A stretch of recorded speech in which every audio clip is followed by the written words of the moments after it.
എല്ലാവർക്കും ഈശോ മിശിഹായ്ക്കും സ്തുതിയായിരിക്കട്ടെ. Logos quiz 2026 സഭാപ്രസംഗകൻ 5-ാം അധ്യായത്തിലെ മുഴുവൻ ചോദ്യങ്ങളും ഉത്തരങ്ങളും വിത്ത് ഓപ്ഷനോട് കൂടിയിട്ടാണ് ഞാൻ ഈ വീഡിയോയിൽ ഉൾപ്പെടുത്തിയിരിക്കുന്നത്. നിങ്ങൾക്ക് ഈ വീഡിയോ ഇഷ്ടപ്പെട്ടെങ്കിൽ ലൈക്ക് ചെയ്യുക, ഷെയർ ചെയ്യുക, കമൻറ്റ് ചെയ്യുക. നിങ്ങളെല്ലാവരെയും ദൈവം സമൃദ്ധമായി അനുഗ്രഹിക്കട്ടെ. അപ്പോൾ നമുക്ക് വീഡിയോയിലേക്ക് കിടക്കാം.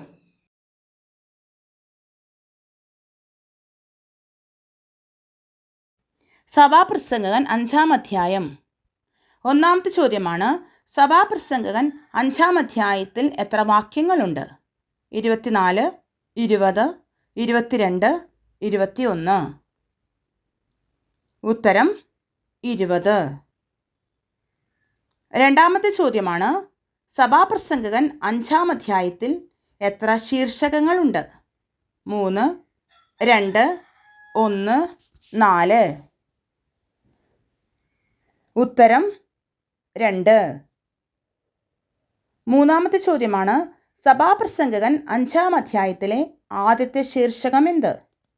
ദൈവാശ്രയം, ദൈവത്തിൻ്റെ ശക്തി, ദൈവഭക്തി, മനുഷ്യൻ്റെ പ്രവർത്തികൾ. ഉത്തരം ദൈവഭക്തി. നാലാമത്തെ ചോദ്യമാണ്, എവിടെ പോകുമ്പോഴാണ് സൂക്ഷ്മതയുള്ളവനായിരിക്കുക എന്ന് പറയുന്നത്? സിനഗോഗിൽ, കൂടാരത്തിൽ, ദേവാലയത്തിൽ, ഭവനത്തിൽ. ഉത്തരം ദേവാലയത്തിൽ. അഞ്ചാമത്തെ ചോദ്യമാണ്, ദേവാലയത്തിൽ പോകുമ്പോൾ എന്താണ് ഉണ്ടായിരിക്കേണ്ടത്? കൃത്യത, സൂക്ഷ്മത, സമയനിഷ്ഠ, വേഗത. ഉത്തരം സൂക്ഷ്മത.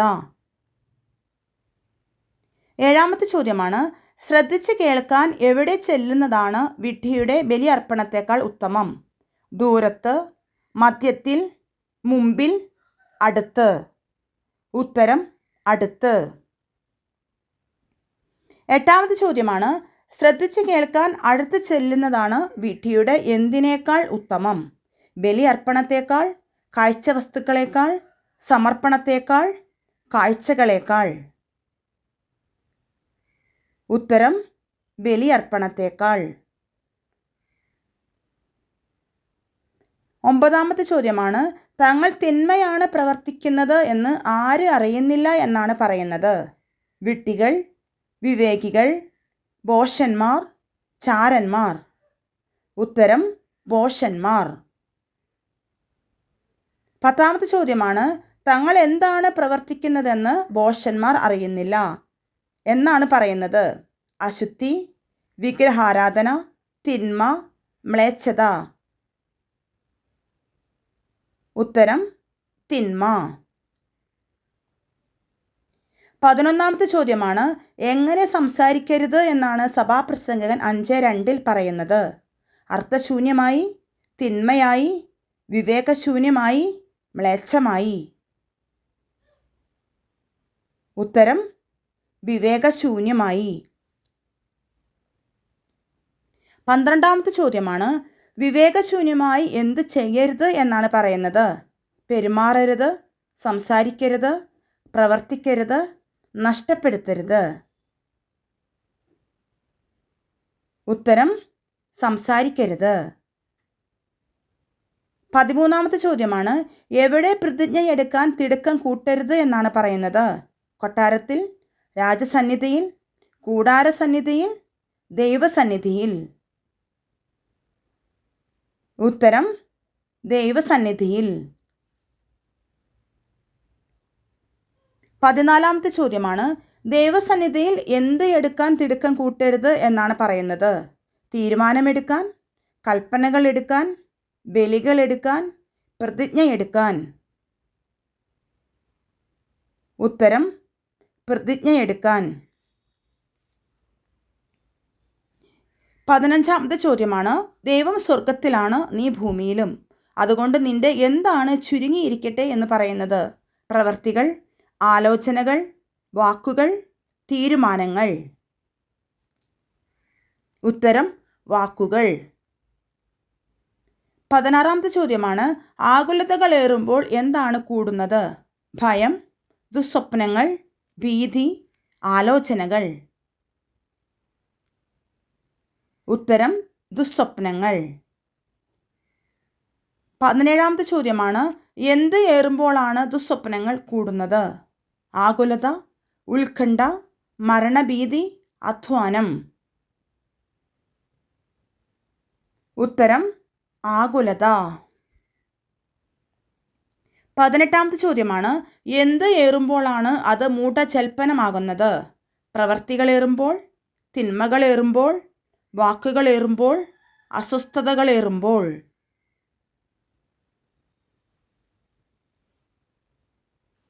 ഉത്തരം വാക്കുകളേറുമ്പോൾ. 19ാമത്തെ ചോദ്യമാണ്, വാക്കുകളേറുമ്പോൾ അത് എന്താണ് ആകുന്നത്? അസ്വസ്ഥത, മരണക്കെണി, മൂഢജൽപ്പനം, തിന്മ. ഉത്തരം മൂഢജൽപ്പനം. 20ാമത്തെ ചോദ്യമാണ്, ദൈവത്തിന് എന്ത് നേർന്നാൽ നിറവേറ്റാൻ താമസിക്കരുത് എന്നാണ് പറയുന്നത്? ആരാധന, നേർച്ച, ബലി, കാഴ്ച. ഉത്തരം നേർച്ച. 21ാമത്തെ ചോദ്യമാണ്, ആർക്ക് നേർച്ച നേർന്നാൽ നിറവേറ്റാൻ താമസിക്കരുത് എന്നാണ് പറയുന്നത്? രാജാവിന്, ദൈവത്തിന്, മാതാപിതാക്കൾക്ക്, മക്കൾക്ക്. ഉത്തരം ദൈവത്തിന്. 22ാമത്തെ ചോദ്യമാണ്, ആരോടാണ് ദൈവത്തിന് പ്രീതിയില്ല എന്ന് പറയുന്നത്? മൂഢരിൽ, ഭോഷരിൽ, അവിവേകികളിൽ, തിന്മ പ്രവർത്തിക്കുന്നവരിൽ. ഉത്തരം മൂഢരിൽ. 23ാമത്തെ ചോദ്യമാണ്, നേരുന്നത് എന്ത് ചെയ്യുക എന്നാണ് പറയുന്നത്? തീരുമാനിക്കുക, പണിയുക, ആലോചിക്കുക, നിറവേറ്റുക. ഉത്തരം നിറവേറ്റുക. 24ാമത്തെ ചോദ്യമാണ്, നേർന്നിട്ട് നിറവേറ്റാത്തതിനേക്കാൾ ഭേദം എന്താണ് എന്നാണ് പറയുന്നത്? ആലോചിക്കുന്നതാണ്, നേരാതിരിക്കുന്നതാണ്, ഉത്കണ്ഠപ്പെടാത്തതാണ്, സംസാരിക്കാത്തതാണ്. ഉത്തരം നേരാതിരിക്കുന്നതാണ്. 25ാമത്തെ ചോദ്യമാണ്, നിന്റെ ഡാഷ് നിന്നെ പാപത്തിലേക്ക് നയിക്കാതിരിക്കട്ടെ. ചെവികൾ, അധരങ്ങൾ, കണ്ണുകൾ, ഹൃദയങ്ങൾ. ഉത്തരം അധരങ്ങൾ. 26ാമത്തെ ചോദ്യമാണ്, നിന്റെ അധരങ്ങൾ നിന്നെ എന്തിലേക്ക് നയിക്കാതിരിക്കട്ടെ എന്നാണ് പറയുന്നത്? തിന്മയിലേക്ക്, അശുദ്ധിയിലേക്ക്, പാപത്തിലേക്ക്, വിഗ്രഹാരാധനയിലേക്ക്. ഉത്തരം പാപത്തിലേക്ക്. 28ാമത്തെ ചോദ്യമാണ്, തെറ്റുപറ്റിയെന്ന് ആരോട് പറയാൻ ഇടവരുത്തരുത് എന്നാണ് പറയുന്നത്? രാജാവിനോട്, ദൂതനോട്, ഭൃത്യനോട്, അടിമയോട്. ഉത്തരം ദൂതനോട്. 29ാമത്തെ ചോദ്യമാണ്, എന്തിനാലാണ് ദൈവത്തെ പ്രകോപിപ്പിക്കുന്നു എന്ന് പറയുന്നത്? പ്രവർത്തികളാൽ, തിന്മകളാൽ, വാക്കുകളാൽ, വിഗ്രഹാരാധനയാൽ. ഉത്തരം വാക്കുകളാൽ. 30ാമത്തെ ചോദ്യമാണ്, വാക്കുകൾ ദൈവത്തെ പ്രകോപിപ്പിക്കുകയും അങ്ങനെ നിന്റെ എന്ത് നശിക്കാൻ ഇടയാക്കുകയും ചെയ്യുന്നു എന്നാണ് പറയുന്നത്? സമ്പത്ത്, ഐശ്വര്യം, ധാന്യങ്ങൾ, അധ്വാനഫലം. ഉത്തരം അധ്വാനഫലം. 31ാമത്തെ ചോദ്യമാണ്, എന്ത് ഏറുമ്പോഴാണ് പൊള്ളവാക്കുകൾ വർദ്ധിക്കുന്നത്? ആകുലതകളേറുമ്പോൾ, സ്വപ്നങ്ങളേറുമ്പോൾ, ഉത്കണ്ഠകളേറുമ്പോൾ, അധ്വാനമേറുമ്പോൾ. ഉത്തരം സ്വപ്നങ്ങളേറുമ്പോൾ. 32ാമത്തെ ചോദ്യമാണ്, സ്വപ്നങ്ങളേറുമ്പോൾ എന്താണ് വർദ്ധിക്കുന്നത്? അർത്ഥമുള്ള വാക്കുകൾ, പൊള്ളവാക്കുകൾ, വ്യാജവാക്കുകൾ, തിന്മവാക്കുകൾ. ഉത്തരം പൊള്ളവാക്കുകൾ. 33ാമത്തെ ചോദ്യമാണ്, സ്വപ്നങ്ങളേറുമ്പോൾ പൊള്ളവാക്കുകൾ വർദ്ധിക്കുന്നു, അതുകൊണ്ട് ആരെയാണ് ഭയപ്പെടുക? രാജാവിനെ, പ്രഭുവിനെ, ദൈവത്തെ, ഭൃത്യനെ. ഉത്തരം ദൈവത്തെ. 34-ാമത്തെ ചോദ്യമാണ് സഭാപ്രസംഗകൻ 5-ാം അധ്യായത്തിലെ 2-ാമത്തെ ശീർഷകം എന്ത്? ദാരിദ്ര്യവും സമ്പത്തും, സമ്പത്തും നശ്വരത, ദാരിദ്ര്യവും മിഥ്യയും, എവിടെയും ദാരിദ്ര്യം. ഉത്തരം ദാരിദ്ര്യവും സമ്പത്തും. 35-ാമത്തെ ചോദ്യമാണ് ഒരു ദേശത്ത് എന്തൊക്കെ ചെയ്യുമ്പോഴാണ് നീ വിസ്മയിക്കരുത് എന്ന് പറയുന്നതിൽ ആദ്യത്തേത്? ദരിദ്രൻ ഇല്ലാതാവുക, ദരിദ്രൻ മർദ്ദിക്കപ്പെടുക, ദരിദ്രൻ സമ്പന്നനാകുക, ദരിദ്രൻ ക്ഷയിക്കുക. ഉത്തരം ദരിദ്രൻ മർദ്ദിക്കപ്പെടുക. 36-ാമത്തെ ചോദ്യമാണ് 5:2 രണ്ടാമതായി പറയുന്നതിൽ നീ വിസ്മയിക്കരുത് എന്ന് പറയുന്നത് എന്താണ്? സത്യവും നീതിയും നിഷേധിക്കപ്പെടുക, സമ്പത്തും നീതിയും നിഷേധിക്കപ്പെടുക, ജ്ഞാനവും സമ്പത്തും നിഷേധിക്കപ്പെടുക, നീതിയും ന്യായവും നിഷ്കരുണം നിഷേധിക്കപ്പെടുക. ഉത്തരം നീതിയും ന്യായവും നിഷ്കരുണം നിഷേധിക്കപ്പെടുക. 37-ാമത്തെ ചോദ്യമാണ് മേലധികാരിയെ ആരാണ് നിരീക്ഷിക്കുന്നത്? താഴെയുള്ളവൻ, രാജാവ്, അവന് മുകളിലുള്ളവൻ, പ്രഭുക്കന്മാർ. ഉത്തരം അവന് മുകളിലുള്ളവൻ. 38-ാമത്തെ ചോദ്യമാണ് മേലധികാരിയെ നിരീക്ഷിക്കുന്നവനെ ആരാണ് നിരീക്ഷിക്കുന്നത്? പട്ടണത്തിലുള്ളവർ, അവന് മുകളിലുള്ളവൻ, ദേശത്തുള്ളവർ, ഭൃത്യന്മാർ.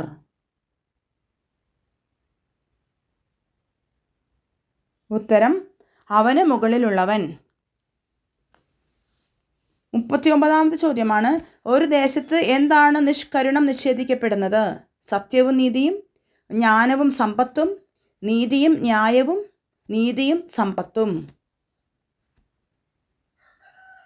ഉത്തരം നീതിയും ന്യായവും.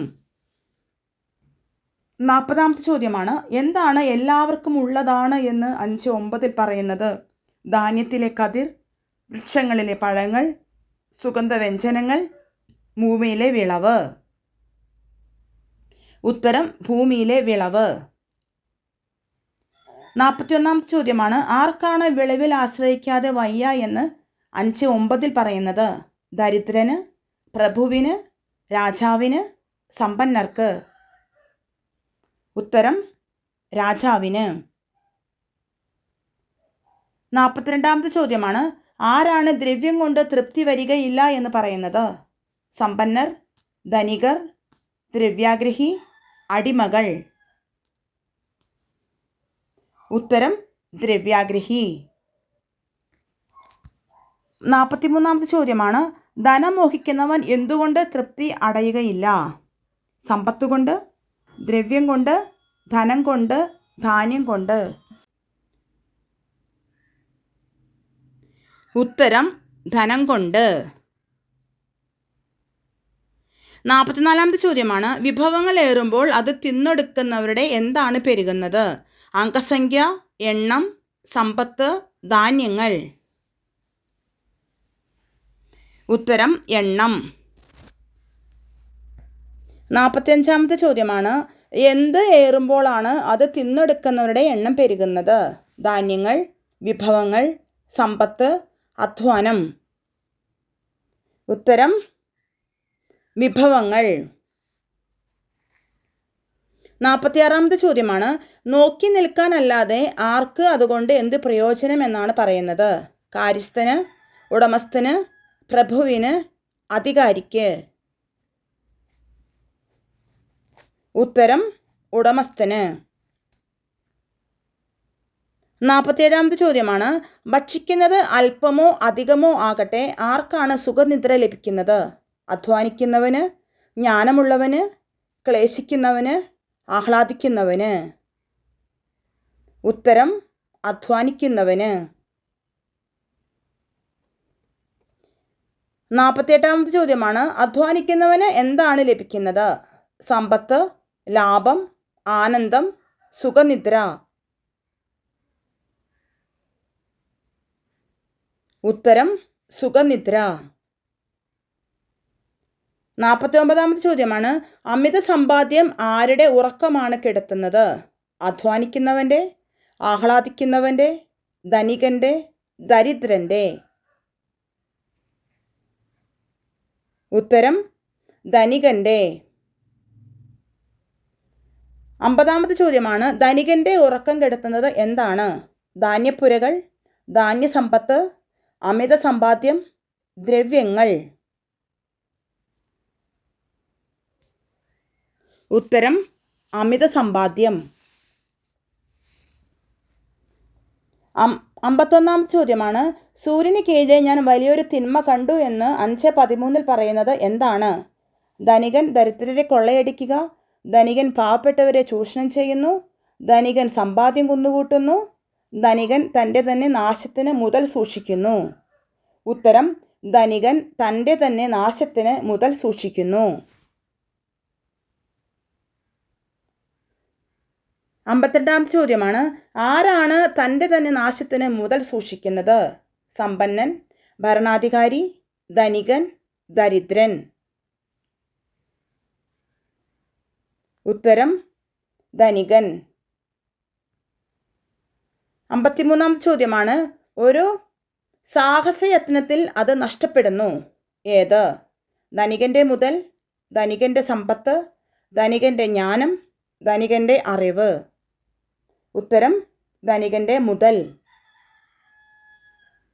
54-ാമത്തെ ചോദ്യമാണ്, ആർക്ക് കൊടുക്കാൻ ധനികൻ്റെ കൈവശം ഒന്നുമില്ലാതായി എന്നാണ് പറയുന്നത്? മാതാപിതാക്കൾക്ക് കൊടുക്കാൻ, വേലക്കാർക്ക് കൊടുക്കാൻ, പുത്രന് കൊടുക്കാൻ, അടിമകൾക്ക് കൊടുക്കാൻ. ഉത്തരം പുത്രന് കൊടുക്കാൻ. 55-ാമത്തെ ചോദ്യമാണ്, അമ്മയുടെ ഉദരത്തിൽ നിന്നും പുറത്തു വന്നതുപോലെ എങ്ങനെ തന്നെ പോകും എന്നാണ് പറയുന്നത്? ചെറുപ്പമായി, കുഞ്ഞായി, നഗ്നനായി, ചെറുതായി തന്നെ. ഉത്തരം നഗ്നനായി. 56-ാമത്തെ ചോദ്യമാണ്, ധനികൻ അവൻ്റെ എന്തിലൊന്നും കൊണ്ടുപോവുകയില്ല എന്നാണ് പറയുന്നത്? സാമ്പത്തിക ലാഭം, ധനലാഭം, പ്രയത്നഫലം, അധ്വാനശേഷി. ഉത്തരം പ്രയത്നഫലം.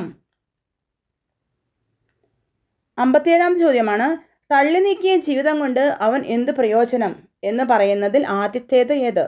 വെളിച്ചം, അന്ധകാരം, ഇരുൾ, അത്യുഷ്ണം.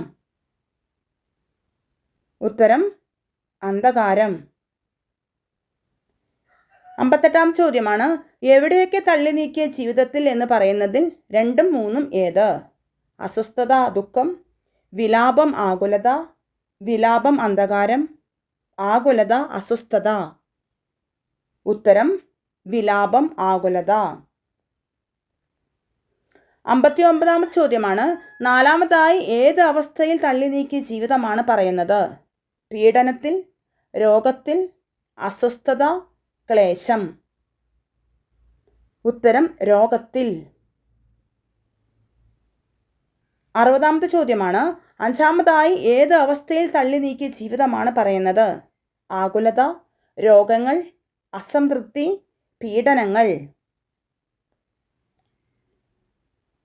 ഉത്തരം അസംതൃപ്തി. 61-ാമത്തെ ചോദ്യമാണ്, അവൻ എന്ത് പ്രയോജനം എന്ന് പറയുന്നതിൽ എന്ത് പ്രയത്നമായിരുന്നു? പീഡന പ്രയത്നം, അസ്വസ്ഥതാ പ്രയത്നം, അന്ധകാര പ്രയത്നം, വ്യർത്ഥ പ്രയത്നം. ഉത്തരം വ്യർത്ഥ പ്രയത്നം.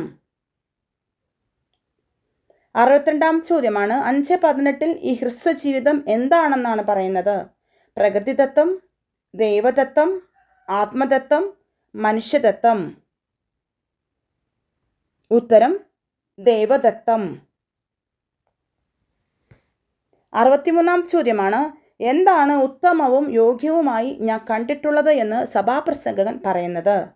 മനുഷ്യൻ സുഖമായി ജീവിക്കുക, മനുഷ്യൻ അധ്വാനഫലം ആസ്വദിക്കുക, മനുഷ്യൻ തിന്നുകുടിച്ച് അധ്വാനഫലം ആസ്വദിക്കുക, മനുഷ്യൻ ആഹ്ലാദപൂർവ്വം ജീവിക്കുക. ഉത്തരം മനുഷ്യൻ തിന്നുകുടിച്ച് അധ്വാനഫലം ആസ്വദിക്കുക.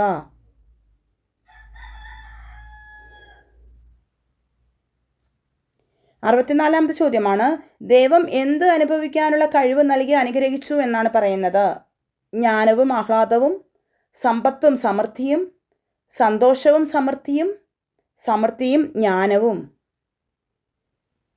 ഉത്തരം സമ്പത്തും സമൃദ്ധിയും. 65-ാമത്തെ ചോദ്യമാണ്, തൻ്റെ അവസ്ഥയെ മാനിച്ചുകൊണ്ട് എന്ത് ആസ്വദിക്കുകയും ചെയ്യേണ്ടതാണ് എന്നാണ് പറയുന്നത്? സമൃദ്ധി, സന്തോഷം, അധ്വാനഫലം, സമ്പത്ത്. ഉത്തരം അധ്വാനഫലം. 66-ാമത്തെ ചോദ്യമാണ്, തൻ്റെ അവസ്ഥയെ മാനിക്കുകയും അധ്വാനഫലം ആസ്വദിക്കുകയും ചെയ്യേണ്ടതാണ്. ഇത് ദൈവത്തിൻ്റെ എന്താണ്? വരമാണ്, ദർശനമാണ്, ദാനമാണ്, സ്വപ്നമാണ്. ഉത്തരം ദാനമാണ്. 67-ാമത്തെ ചോദ്യമാണ്, ജീവിതത്തിൻ്റെ എന്തു കൊഴിഞ്ഞു പോകുന്നതിനെക്കുറിച്ച് പര്യാകുലനല്ല എന്നാണ് പറയുന്നത്? മാസങ്ങൾ, ആഴ്ചകൾ, സന്തോഷങ്ങൾ, ദിനങ്ങൾ. ഉത്തരം ദിനങ്ങൾ. 68-ാമത്തെ ചോദ്യമാണ്, എന്തിൻ്റെ ദിനങ്ങൾ കൊഴിഞ്ഞു പോകുന്നതിനെക്കുറിച്ച് പര്യാകുലനല്ല എന്നാണ് പറയുന്നത്? സന്തോഷത്തിൻ്റെ, ദുഃഖത്തിൻ്റെ, ജീവിതത്തിൻ്റെ, ആഹ്ലാദത്തിൻ്റെ. ഉത്തരം ജീവിതത്തിൻ്റെ. 69-ാമത്തെ ചോദ്യമാണ്, ജീവിതത്തിൻ്റെ ദിനങ്ങൾ കൊഴിഞ്ഞു പോകുന്നതിനെക്കുറിച്ച് പര്യാകുലനല്ല. കാരണമെന്ത്? ദൈവം അവൻ്റെ ദിനങ്ങൾ സന്തോഷഭരിതമാക്കിയിരിക്കുന്നു. ദൈവം അവൻ്റെ ദിനങ്ങൾ ദുഃഖപൂരിതമാക്കിയിരിക്കുന്നു. ദൈവം അവൻ്റെ ദിനങ്ങൾ കൊഴിഞ്ഞു പോകുന്നത് പോലെ ആക്കിയിരിക്കുന്നു. ദൈവം അവൻ്റെ ജീവിതം മിഥ്യയാക്കിയിരിക്കുന്നു. ഉത്തരം ദൈവം അവൻ്റെ ദിനങ്ങൾ സന്തോഷഭരിതനാക്കിയിരിക്കുന്നു.